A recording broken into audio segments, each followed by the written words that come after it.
Little Red Riding Hood by Spirin.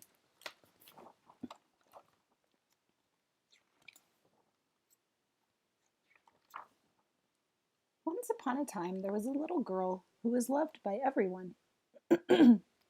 She wore a red hood that was a gift from her grandmother. The little girl liked it so much that she never took it off, and that's why she became known as Little Red Riding Hood. One day Little Red Riding Hood's mother said to her, "Would you take this cake to your grandmother? She is sick in bed, and this food will make her feel better. Mind your manners and do not leave the path for any reason." Little Red Riding Hood took the basket and set off. As she was walking through the woods, she met a large wolf. "Good morning," said the wolf. "Where are you going so early in the day?" "To grandmother's house," said Little Red Riding Hood. "She's sick in bed, and my mother says the cake in this basket will make her feel better." "Oh," said the wolf, "and where does your grandmother live?" "She lives in a house under 3 big oak trees," said Little Red Riding Hood. "I know just where that is," said the wolf. The wolf walked along with Little Red Riding Hood for a while. Then he said, "Why don't you stop and pick some flowers?" "I'll pick a bouquet for my grandmother," said Little Red Riding Hood. So she left the path to pick some flowers while the wolf said goodbye and ran straight to her grandmother's house. He knocked on the door. Tap, tap, tap. "Who's there?" came an old crackly voice. "Little Red Riding Hood," said the wolf in a voice as sweet as honey. "Come right in," said grandmother. "I'm sick in bed." The wolf opened the door and saw grandmother laying against a big pillow. Before she could even blink, the wolf jumped on her bed and gobbled her up. Then he put on her bed cap and pulled the covers up to his neck. Soon along came Little Red Riding Hood. She tapped on the door.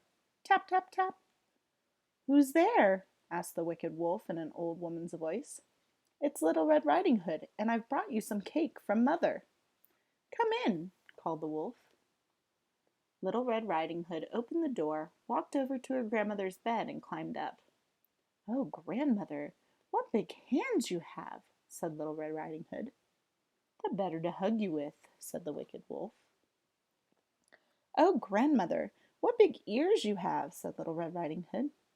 "The better to hear you with," said the wicked wolf. "Oh, grandmother, what big eyes you have," said Little Red Riding Hood.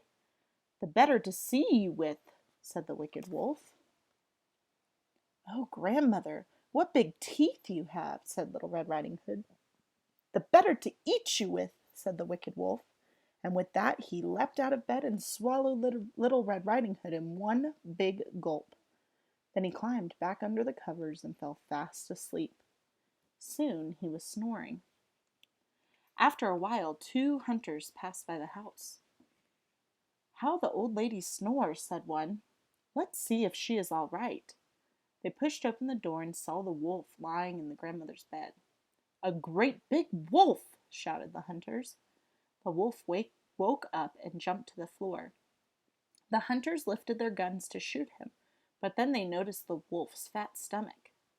"I bet that wicked wolf ate the old woman," they yelled. "Let's open up his stomach and see." They chased the wolf outdoors, took one of their hunting knives, and cut open his stomach. Out jumped Little Red Riding Hood and her grandmother. "It was dark in there," cried Little Red Riding Hood. "I was so frightened." She grabbed her grandmother's hand and they ran back into the house as fast as they could go. "I feel so much better," said grandmother as she sat down in her favorite chair. Then she ate the cake that her granddaughter had brought her. Little Red Riding Hood climbed into her grandmother's lap. "I'll never leave the path again when my mother tells me not to," she said, and she gave her grandmother a hug and a kiss.